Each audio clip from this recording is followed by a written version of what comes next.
All right, let's dive into one of the most fundamental ideas in all of science. We're talking about the magic that turns simple heat into raw power, the very principle that runs everything from your car to the entire electrical grid. We're talking about the fundamentals of thermodynamics.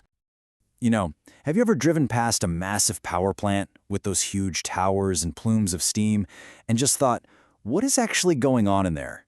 How in the world do they take something like heat and turn it into the electricity that's powering your screen right now? And then let's shrink that way, way down.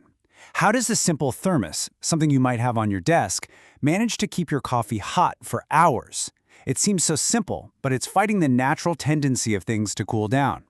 Believe it or not, the same core science explains both of these things.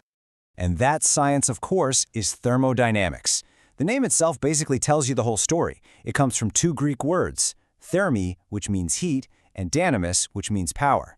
So, at its heart, thermodynamics is the science of heat and power, and how energy changes from one form to another. So, if we want to study energy and how it moves around, we've got to get organized first. We need to decide what exactly we're going to focus on. We have to draw a kind of imaginary box around a piece of the universe and say, okay, this is the thing we're studying. In the language of thermodynamics, that thing we're studying is called the system. You can think of it as the main character in our little drama. For the rest of this, let's use a really simple example, a hot cup of tea. That cup of tea is our system. It's the only thing we're interested in for now. Okay, so if our cup of tea is the system, then what are the surroundings? Well, it's pretty much what it sounds like. It's everything else. The air in the room, the table the cup is sitting on, the room itself. The entire rest of the universe is the surroundings. And the line that separates our system from its surroundings, that's called the boundary. This is super important. Now, the boundary can be a real physical thing, like the ceramic wall of our teacup, but it can also be totally imaginary, just a line we decide to draw in space for our analysis. So, now that we've defined our system and its boundary, we can get to the really interesting part. What is allowed to cross that boundary? Based on the answer to that question, we can sort systems into three main types, and each one plays by a different set of rules. And it really all boils down to two simple questions. 1, can matter, or mass, cross the boundary? And 2, can energy cross the boundary? If the answer to both is yes, you've got an open system. If mass is trapped but energy can still get in and out, that's a closed system. And if you try to stop both, well, that's an isolated system. Let's go back to our cup of tea. It's a textbook open system. You can literally feel the heat coming off of it, right? That's energy escaping across the boundary into the surroundings. And you can see the steam rising. That's water vapor, which is mass, also leaving the system. Both are crossing the boundary. Now, what happens if we put a really tight lid on it? Think of a pressure cooker. You can heat it up on the stove, so energy is clearly getting in, and you can let it cool down, so energy is getting out. But that lid is designed to trap all the steam inside. No mass can escape. That makes it a closed system. And that brings us right back to our thermos. It's the perfect example of an isolated system. Or at least it tries to be. The sealed lid stops mass from getting out, and the insulated walls are designed to stop heat from getting out. Now, in the real world, no isolation is perfect, but that's the goal.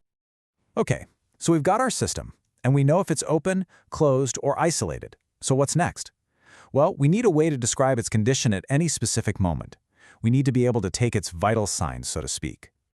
We call a system's condition its state, and the way we describe that state is by measuring its properties. You can think of properties as the system's vital statistics. They're the measurable numbers that give us a complete snapshot of the system right now. And what are these properties? Well, they're probably things you're already pretty familiar with. We're talking about its temperature, its pressure, the volume of space it takes up, its total mass, and its density. These are the key metrics we use. Now, here's a really important distinction we need to make. Not all properties are created equal. We can actually split them all into two very different categories, and understanding this difference is absolutely key to all of thermodynamics. So here's the split. We have intensive properties and extensive properties. An intensive property does not depend on the size or mass of the system. Think about it. An extensive property, on the other hand, does depend on how much stuff you have. Its value scales with the size of the system. I know, independent of mass can sound a little abstract. So what does it actually mean in the real world? Let's make it super clear with a quick thought experiment. Okay, imagine a room full of air. Let's say it's a nice 25 degrees Celsius. That room of air is our system. It has a certain total mass and a certain total volume. Now, what happens if we put an imaginary wall right down the middle, splitting the room in two? Well, the mass of the air in each half is now 50% of the original, right? Same with the volume. Because they changed when we changed the size, mass and volume are extensive. But what about the temperature? The temperature in each half is still 25 degrees. It didn't change at all. That's what makes temperature an intensive property. So just to lock this in, our intensive properties, things like temperature, pressure, even density and color, are characteristics of the substance itself, no matter how much you have. And our extensive properties, like mass, volume, and total energy, are all about the quantity, about how much of that substance is there. So there you have it. We've just built the essential vocabulary of thermodynamics: system, surroundings, boundary, the different system types, and the two kinds of properties we use to describe a system's state. The big question now is, so what? How do we use all this to predict what happens next? How do we describe how a system changes from one state to another? Well, that's where the laws of thermodynamics come in, and that's a story for another time.